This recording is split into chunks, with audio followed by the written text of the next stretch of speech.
악독과 모든 기만과 외식과 시기와 모든 비방하는 말을 버리고 갓난 아기들 같이 순전하고 신령한 젖을 사모하라. 이는 그로 말미암아 너희로 구원에 이르도록 자라게 하려 함이라. 아멘. 죄악을 버리고 하나님의 말씀을 사모하라. 누구처럼? 갓난 아기들처럼 하나님 말씀을 사모하라. 그렇게 말씀하고 있습니다. 하나님의 말씀으로 말미암아 우리의 믿음이 성장하고 하나님의 말씀으로 말미암아 예수 그리스도를 알고 예수 그리스도로 말미암아 우리가 구원에 이르도록 자라게 된다라는 말씀을 하고 있는 것입니다. 자, 구체적으로 한번 보십시다. 베드로전서는 공동서신입니다. 베드로전서의 수신자는 본도, 가파도기아, 갈라디아, 아시아와 비두니아에 흩어진 나그네입니다. 이 흩어진 나그네를 어떻게 묘사하고 있느냐?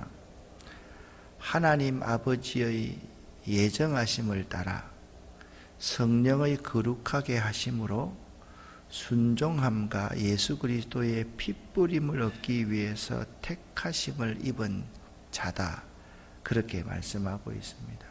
흩어져서 고난받고 있는 아시아에 있는 모든 그리스도인들이 그냥 흩어져 있는 것이 아니라 하나님의 예정하심에 따라 하나님의 백성으로 삼기 위해서 그들이 흩어져 있다.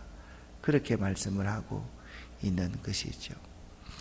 베드로 전서의 기록자는 예수 그리스도의 종 베드로입니다. 예수 그리스도의 사도 베드로입니다. 그래서 베드로서를 읽으면서 여러분들이 항상 생각해야 될 것이 뭐냐면 나는 누구인가를 생각할 수 있어야만 됩니다. 나는 예수 그리스도의 제자요. 나는 예수와 함께하는 자요. 나는 예수님의 고난의 증인이다. 그 점을 명심할 수 있어야만 됩니다. 자, 박해의 상황에서 가장 중요한 것이 굳건한 믿음입니다. 너희 믿음이 불로 연단하여도 없어질 금보다도 더 귀하여. 그 정금 같은 믿음이 필요한데 불로 연단한 아주 굳건한 믿음도 필요하고 또 한 가지는 순수하고 변치 않는 믿음도 필요하다. 그게 뭐냐? 내적 생활이다. 내적 생활. 어려움을 당하면 당할수록 내가 거룩하니 너희도 거룩하라 라고 말씀하시는 하나님의 명령을 따라 거룩하고 성결된 삶을 살아야만 한다. 그것이 사도 베드로가 그 시대에 있는 흩어진 나그네인 성도들에게 당부하는 말씀이고 오늘 우리들에게 당부하시는 말씀입니다. 그러면 오늘 2장을 읽을 터인데 2장을 읽기 전에 1장의 내용을 한번 정리를 한번 해보겠습니다. 하나님이 우리를 부르신 이유가 무엇인가? 하나님의 백성이 되게 하시려고 우리를 불렀다. 자, 제가 질문하면 여러분들이 보면서 답을 한번 해보십시오. 우리들은 어떤 존재입니까? 자, 야고보서에서는 우리는 뭐 어떤 존재라 그랬습니까? 잠깐 있다가 없어지는 안개와 같은 존재라 그랬습니다. 이 베드로서에서는 두 가지를 말하고 있습니다. 첫 번째는 뭐라고요? 나그네이고 풀과 같고 풀의 꽃과 같은 인생이 우리들이다. 내가 누구인지를 바로 알아야 돼요.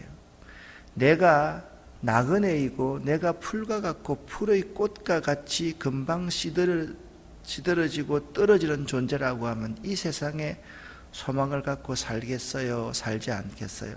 살지 않는 거예요. 또 한 가지 질문을 해봐야만 합니다. 하나님이 우리에게 원하시는 것 두 가지가 있습니다. 그것이 뭐라 그랬습니까? 순종하는 것과 예수 그리스도의 피공로를 의지하는 것. 그것이 하나님이 우리에게 원하시는 겁니다. 항상 예수의 피뿌림을 얻기 위해서 살아가는 존재, 그분께 순종하는 우리들이 되기를 바라야 된다. 또 한 가지 질문은 우리들은 어떻게 살아야만 합니까? 1장에서 매우 중요한 거죠. 첫 번째는 뭐라고요? 믿음으로 말미암아 살아야 한다. 두 번째는 거룩하게 살아야 된다. 내가 거룩하니 너희도 거룩하여라 라는 말씀대로 살아야 된다. 세 번째는 내 믿음과 소망을 하나님께 두어야만 한다. 네 번째는 피차 뜨겁게 사랑해야만 한다. 이 네 가지는 꼭 기억을 하셔야죠. 첫 번째, 우리는 어떻게 살아야 됩니까? 믿음으로 살아야 된다. 우리는 어떻게 살아야 됩니까? 거룩하게 살아야 됩니다. 우리는 어떻게 살아야 됩니까? 믿음과 소망을 하나님께 두고 살아야 된다. 네 번째, 우리는 어떻게 살아야 됩니까? 서로 피차 뜨겁게 사랑하며 살아야만 한다. 그러면 우리들은 누구입니까? 예수의 제자이고 예수님과 함께하는 자이고 주님의 고난의 증인이 되는 자가 우리들이다. 이 점을 여러분들이 1장을 통해서 명심하고 이제 2장으로 들어가야만 되는 거죠. 자, 보세요. 이걸 명심하고서 이제 결과인 접속사인 그러므로가 나옵니다. 자, 보세요. 1절부터 6절에서도 그러므로라고 시작하고 7절부터도 그러므로라고 시작을 합니다. 그래서 우리가 성도로서 어떤 삶을 살아야만 하는가? 1절부터 6절까지를 먼저 한번 읽어보겠습니다. 그러므로 모든 악독과 모든 기만과 외식과 시기와 모든 비방하는 말을 버리고 갓난 아기들 같이 순전하고 신령한 젖을 사모하라. 이는 그로 말미암아 너희로 구원에 이르도록 자라게 하려 함이라. 너희가 주의 인자하심을 맛보았으면 그리하라. 사람에게는 버림바가 되었으나 하나님께는 택하심을 입은 보배로운 산돌이신 예수께 나아가 너희도 산돌같이 신령한 집으로 세워지고 예수 그리스도로 말미암아 하나님이 기쁘게 받으실 신령한 제사를 드릴 거룩한 제사장이 될지니라. 성경에 기록되었으되 보라 내가 택한 보배로운 모퉁이 돌을 시온에 두노니 그를 믿는 자는 부끄러움을 당하지 아니하리라 하였으니. 아멘. 또 7절부터 10절까지 계속 읽습니다. 그러므로 믿는 너희에게는 보배이나 믿지 아니하는 자에게는 건축자들이 버린 그 돌이 모퉁이의 머릿돌이 되고 또한 부딪히는 돌과 걸려 넘어지게 하는 바위가 되었다 하였느니라. 그들이 말씀을 순종하지 아니함으로 넘어지나니 이는 그들을 이렇게 정하신 것이라. 그러나 너희는 택하신 족속이요 왕같은 제사장들이요 거룩한 나라요 그의 소유가 된 백성이니 이는 너희를 어두운 데서 불러내어 그의 기이한 빛에 들어가게 하신 이의 아름다운 덕을 선포하게 하려 하심이라. 너희가 전에는 백성이 아니더니 이제는 하나님의 백성이요 전에는 긍휼을 얻지 못하였더니 이제는 긍휼을 얻은 자니라. 아멘. 자, 오늘 1절부터 10절까지의 말씀은 성도들의 구체적인 특권을 말을 하고 있습니다. 자, 먼저 첫 번째 한번 읽어보겠습니다. 성도는 모두 하나님의 자녀들 곧 하나님의 가족이요 한 식구들입니다. 아멘. 성도들 가운데 어린 사람도 있고 연세가 많은 분들도 있고 성도들 가운데 많이 배운 사람도 있고 안 배운 사람도 있고 우리 성도들 가운데 부모 역할을 하시는 분이 있고 자녀 역할을 하는 분이 있고 또 어떤 분과는 서로 형제 같고 근데 형제인데 우리 한 사람 한 사람 가운데 좀 못한 사람도 있고 좀 잘한 사람도 있습니다. 그러면 우리가 한 가족이라고 할 때 어떻게 합니까? 못하는 사람들의 부족함을 내가 채워주고 그를 대신해주고 그를 존중하고 그를 이해하는 삶, 이런 삶을 살아야 될 존재가 하나님의 가족인 우리 한 사람 한 사람들이다. 그렇게 말씀하고 있는 거죠. 누구 한 사람이 천히 여길 사람이 한 사람도 없고 한 식구다. 한 지붕 아래서 밥을 먹고 동고동락을 함께하는 자가 우리 믿는 사람들이다. 그렇게 말씀을 하고 있는 거예요. 여러분 생각을 한번 해보세요. 내 가족 가운데 내 누이가 고통을 당하면, 핍박을 당하면 내 누이이기 때문에 얼마나 마음이 아프고 신경이 쓰이겠습니까? 마찬가지입니다. 초대교회 교우들은 다 그런 사람들이었습니다. 우리 김포에 있는 사람들이 아니고 강화에 있는 사람들이 그런 어려움을 당했다 할지라도 내 식구 가운데 한 사람이 그런 어려움을 당했다고 생각하면서 가슴 아파하면서 한 가족의식, 한 식구의식이 있었다라는 거죠. 또 초대교회 교우들의 구체적인 두 번째의 특권이 있습니다. 함께 읽습니다. 성도는 하나님이 거하실 신령한 집으로 세워져 가는 성전의 돌들입니다. 아멘. 돌 위에 돌을 쌓습니다. 내가 그 위에 얹혀지기를 원하지 아니하면 이 성전이 지어져 갈 수가 없는 거예요. 돌에는 뾰족한 돌도 있고 뭉퉁한 돌도 있고 큰 돌도 있고 작은 돌도 있습니다. 다 각기 거기에 맞게 다 하나하나 차곡차곡 쌓아져야지만이 성전을 지어져 갈 수 있다라는 것이 우리가 살아있는 쓸모없는 돌이 아니라 산돌이 되어야 된다. 그렇게 말씀하고 있습니다. 세 번째 함께 읽습니다. 성도는 왕같은 제사장입니다. 아멘. 우리 한 사람 한 사람은요, 교회와 초대교회가 살아가고 있는 그 시대에 가장 중요한 사람 가운데 한 사람이 왕이요, 제사장입니다. 그러니까 우리 성도 한 사람 한 사람이 왕처럼 권세가 있는 사람이고 제사장처럼 존귀한 자다라는 겁니다. 한 사람 한 사람의 성도를 볼 때 이분은 왕 같은 사람이고 제사장 같은 사람입니다. 그런 관점으로 성도를 볼 수 있어야만 된다라는 겁니다. 네 번째 같이 읽습니다. 성도는 거룩한 나라 곧 하나님 나라의 시민들이며 택하신 족속이요 그의 소유된 백성들입니다. 아멘. 택하신입니다. 택하신. 그러니까 성도는 거룩한 나라예요. 그래서 한 사람 한 사람 우리 성도가 어떤 존재인지 9절과 10절의 쉬운 번역을 읽어보면 우리가 잘 알 수가 있어요. 그건 좀 이따가 보십시오. 다섯 번째, 이와 같이 우리는 하나님 나라의 시민권을 가진 자들이므로 이 세상에서는 당연히 나그네와 행인같이 살도록 요구받고 있습니다. 아멘. 자, 우리가 대한민국의 국민이잖아요. 대한민국의 여권을 가지고 있는 사람이잖아요. 우리가 미국에 가서 산다고 생각합시다. 미국 시민권이 있어요, 없어요? 다 없습니다. 거기 가서 내가 빌딩 짓고 살 수 있습니까? 없습니까? 살 수 없습니다. 마찬가지입니다. 우리 한 사람 한 사람이 하나님 나라의 시민권을 가지고 하나님 나라의 백성입니다. 이 땅에 살 때는 우리들은 당연히 나그네와 행인 같은 삶을 살도록 요구받고 있는 거예요. 거기는 많은 재산 누리지 않습니다.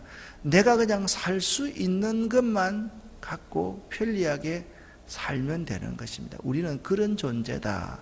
그렇게 말씀하고 있는 것이죠. 자, 9절과 10절을 쉬운 번역으로 읽어보면서 우리가 어떤 존재인지를 한번 생각해 보도록 하겠습니다. 그러나 여러분은 하나님께서 선택하신 민족이며 왕의 제사장입니다. 또 거룩한 나라이며 하나님께서 홀로 다스리는 나라의 백성입니다. 하나님께서는 그분의 선하심을 선포하게 하시려고 여러분을 어두움 가운데서 불러내어 그의 놀라운 빛 가운데로 인도하셨습니다. 여러분이 전에는 하나님의 백성이 아니었지만 지금은 하나님의 백성입니다. 이전에는 은혜를 몰랐지만 지금은 은혜를 받고 누리고 있습니다. 아멘. 여기 그러나라는 역접 접속사를 사용하고 있습니다. 이전에. 근데 우리들이 지금은 어떤 모습이냐? 여러분은 하나님께서 선택하신 민족이라는 거예요. 왕의 제사장이라는 거예요. 그러니까 하나님이 왕 중에 왕이신데 그분이 우리에게 제사장 직분을 위임했기 때문에 하나님과 세상의 많은 사람들의 중재자, 중보자 역할을 하는 사람들이 우리 성도들이다라는 겁니다. 또 우리들은 거룩한 나라의 백성으로서 하나님이 한 사람 한 사람을 홀로 다스리는 그 백성이다. 하늘나라의 시민권을 가진 자이다. 그렇게 말을 하고 있는 거죠. 그래서 하나님은 그분의 선하심을 이 온 세상에 선포하게 하기 위해서 어두움 가운데 있던 우리들을, 그 사람들을 불러내어서 그의 놀라운 빛 가운데로 인도하셨다라는 거예요. 우리가 어두움 가운데 있다가 하나님의 은혜와 사랑과 빛의 나라로 우리들이 옮겨졌다. 그렇게 말씀하고 있습니다. 그래서 우리의 전에의 모습은 하나님의 백성이 아니었지만 지금은 하나님의 백성입니다. 전에는 긍휼과 은혜를 전혀 모르는 사람이었지만 이제는 긍휼을 알고 은혜를 풍성히 누려서 그 은혜를 받아 사람들에게 나누고 유통시키는 존재가 우리들이라는 거예요. 우리가 얼마나 귀해요. 내가 얼마나 귀해요. 나를 통해서 하나님의 복이 누구에게로 흘러가요? 세상 사람들에게로 흘러가는 거예요. 나를 통해서 세상 사람들의 죄가 대속되어지는 거예요. 그러면 내가 조그마한 환난과 핍박과 박해가 내 목숨이 위태한 상황이 있다고 해서 내가 내 직분을 포기하면 돼요? 안 돼요? 안 되는 거죠. 얼마나 우리가 소중한 존재라는 사실을 우리 스스로가 알아야 된다는 거예요. 나는 그냥 내가 좋으면 삼키고 내가 싫으면 뱉고 하는 정도의 예수 그리스도를 믿는 자가 아니라는 거예요. 그분이 없으면 나는 존재할 수 없다는 사실을 알고 살아가는 자가 우리들이라는 거예요. 그래서 우리들이 소중하고 성도로서 성도답게 살아가야 되는데 이런 구체적인 특권을 하나님께서 주셨다는 거예요. 우리는 하나님의 자녀입니다. 우리는 성전의 돌들입니다. 우리들은 왕같은 제사장들입니다. 또한 거룩한 나라고 하나님 나라의 시민들이며 택하신 족속이요 하나님의 소유된 백성이다. 그러기 때문에 지금 이 땅에서의 생활이 나그네 같고 행인 같고 풀과 같고 풀의 꽃 같지만은 이 땅을 소망하며 살아가는 사람이 아니라 영원한 하나님 나라를 바라며 살아가는 사람인 거예요. 영원한 하나님 나라를 바라고 살아가는 사람들이 이 땅에 소망을 두고 야, 너 조금만 한 번만 예수 안 믿는다고 부인하면 이 땅에서 편하게 너와 네 자식들이 함께 살아갈 수 있지 않느냐? 나랑 타협하자. 똑같이 마귀가 예수님에게 그렇게 말했잖아요. 한 번만 저라면 천하 만국의 영광을 너에게 줄게. 예수님께서 그것을 단호하게 말씀으로 거부하시는 거예요. 그래서 말씀이 중요한 거예요. 사단이 우리에게 와서 유혹할 때 우리가 왜 갓난 아이들처럼 신령하고 순전한 저를 사모해야 되고 우리가 왜 자라가야만 되는가? 이 세상을 이길 수 있는 우리의 믿음을 키우는 것이 하나님의 말씀이기 때문에 그런 거예요. 그래서 성도는요, 하나님의 말씀, 하나님의 법에 따라서 살아가는 사람이에요. 이 세상에 있지만 이 세상의 법을 따르는 사람이 아니라 하나님께서 임명하신 왕같은 제사장들이요, 거룩한 나라의 시민권을 가진 사람들이기 때문에 하늘나라 법을 따라서 살아가야만 될 존재이다.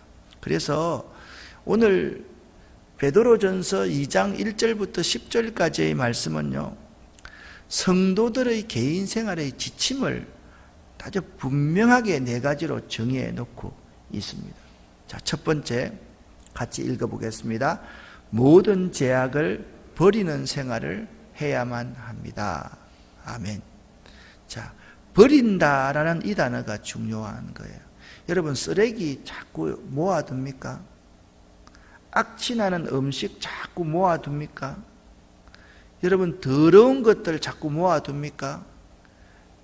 쓸모없는 것, 악취나는 것, 더러운 것을 여기 죄악이다, 그렇게 말씀하고 있습니다. 이 죄악은요, 쓰레기는 버려야 되는 것 아닙니까? 오물도 버려야 되는 것 아닙니까? 악취나는 것도 버려야 되는 것 아닙니까? 여러분과 제가 먼저 성도라고 한다면 그러한 죄악을 버리는 생활을 먼저 해야만 한다. 그게 첫 번째 생활 지침입니다. 그런데 여러분, 여기서 알아야 될 것은, 성도는 죄를 전혀 안 짓습니까? 날마다 죄를 짓습니다. 매 순간순간 죄를 짓습니다. 우리가 매 순간순간 먹는 것과 마찬가지입니다. 그런데 먹는 것 가운데 과자라든지 단 거라든지, 그리고 패스트푸드 라면 같은 게 더 좋습니까? 아니면 보리밥 이런 것들이 더 좋습니까? 맛은 훨씬 이게 있지요. 근데 건강을 위해서는 이게 훨씬 더 좋아요. 우리는 자꾸 건강을 위해서 이걸 취하고 이걸 버려야 되는데, 살다 보면 자꾸 이게 입에 땡기는 거야. 그래서 이걸 못 버리는 거예요. 우리 한 사람 한 사람들이 쓸데없는 것, 우리 건강을 해치는 것, 그런 것들을 버릴 수 있어야 된다라고 말하는 거예요. 두 번째, 같이 읽습니다. 갓난아이 같이 신령한 젖을 사모해야 합니다. 아멘. 왜? 여기 신령한 젖이라는 것이, 신령하고 순전한 젖이라는 것이 하나님의 말씀입니다. 성도는 계속 하나님께서 나에게 무슨 말씀을 하시는지를 들으면서, 그걸 먹으면서 살아가지 않으면 안 된다라는 거죠. 그래서 우리가 하나님 말씀을 사모하는 갓난아이들처럼 그렇게 순전하게 살아가야만 된다. 세 번째, 같이 읽습니다. 성도는 구원에 이르도록 자라가야 합니다. 아멘. 성도가요, 자라가지 않고 멈추면, 성장을 멈추면 그건 퇴행이고 퇴보입니다. 여러분, 퇴행하고 퇴보하는 것이 얼마나 무서운지 아십니까? 여러분 스스로가 이렇게 새벽 제단을 쌓고 말씀을 사모하고 이렇게 살아가는 이런 삶을요, 한 1년 정도만 지속을 하면 이게 딱 내 삶의 습관이 됩니다. 그러면 나도 모르게 내가 자꾸 자라가, 하나님 말씀을 들으면 자꾸 이렇게 자라가고 성장해 나갑니다. 그런데 나를 자꾸 퇴보시키려는 존재가 있어. 사단은 자꾸 다음에 해라, 피곤하지 않느냐, 그렇게 이야기를 자꾸 합니다. 사단이 무엇을 뺏어갑니까? 우리를 자라지 못하도록 하나님 말씀을 빼앗아 간다는 거예요. 여러분, 사람들이 교회를 정한다라고 할 때 사람들이 가까이 있는 교회를 정하는 것이 원칙이다. 맞습니다. 가까이 있는 교회를 정하는 것이 사실 자주 성전에 갈 수 있고 또 성도들과 함께 교제하고 봉사할 수 있고 참 좋습니다. 그런데 더 중요한 것이 있습니다. 하나님의 말씀이 올바르게 선포되어지는가, 그것이 매우 중요합니다. 하나님의 말씀이 하나님의 말씀으로 선포되어지는 교회, 하나님의 말씀을 내 것으로 아멘하고 받아들이는 그러한 터전이 있는 성전, 그게 매우 중요합니다. 한 거죠. 그래서 우리들이 알아야 될 것이 있습니다. 하나님 말씀을 사모하면서 하나님 말씀을 통해서 자라갈 수 있는 성도들이 되어야만 하는, 그래야지 이 세상 어떤 어려움이 오더라도 그 어려움을 이길 수 있고 극복해 나갈 수 있고 그 어려움 속에서 십자가를 질 수 있는 삶을 살아갈 수가 있는 거예요. 자, 1번, 2번, 3번을 잘 한번 생각을 해보시기 바랍니다. 성도는 죄악을 버려야 되고, 성도는 갓난아이 같이 신령하고 순전한 하나님 말씀을 사모해야 되고, 성도는 하나님 말씀을 통해서 성장해야 된다. 그러므로 성도는 이렇게 하려고 하면 예수님께 나아와야 하고, 하나님의 은혜를 잊지 말고 항상 기억해야 되고, 그것을 널리 전파하는 생활을 해야만 한다라는 점을 잊지 마시기를 바랍니다. 여러분 한 분 한 분들이 내가 누구냐? 내가 성도다. 내가 예수의 제자다. 이걸 잊지 마시기를 간절히 부탁을 드립니다. 기도하겠습니다. 살아계신 하나님 아버지, 오늘도 예수의 보혈을 저희들과 저희들 허리에서 난 자녀와 손들에게 덮어 주시옵소서. 저희의 직장과 저희의 사업 위에 예수의 보혈을 덮어 주시옵소서. 예수로 말미암아 잘되고 형통하며, 예수로 말미암아 우리의 믿음이, 우리의 가치가 성장하는 귀한 오늘 하루가 되기를 원합니다. 하나님, 간절히 바라옵고 기도하옵고 원합니다. 내가 누구인지, 내가 무엇을 하고 살아야 되는지를 바로 깨달아서 아는 저희들 될 수 있도록 도와주시옵소서. 이 새벽 제단을 쌓는 우리 모두에게 하늘의 복과 원천의 복을 허락하여 주시옵소서. 머리가 될지언정 꼬리가 되지 말게 하시고, 위에만 있게 하시고 아래에 있지 않게 도와주셔서 하나님의 정직함을 드러낼 수 있는 저희들 될 수 있도록 도와주시옵소서. 너희가 전에는 하나님의 백성이 아니더니 이제는 하나님의 백성이요, 전에는 하나님의 은혜와 긍휼을 모르더니 이제는 하나님의 사랑과 하나님의 은혜를 알고 이 하나님의 은혜를 널리 나누고 전파하는 자가 되기로 작정했습니다. 하나님, 우리 모두에게 함께하여 주시옵소서. 우리와 함께 하시는 하나님 감사드립니다. 오늘 하루도 우리와 함께하여 주시옵소서. 우리 자녀 손들과 함께하여 주시고 우리 회사와 우리 사업 가운데 다시 한번 기름 부어 주시옵소서. 예수 그리스도 이름으로 축복하옵고 간절히 기도 올립니다. 아멘.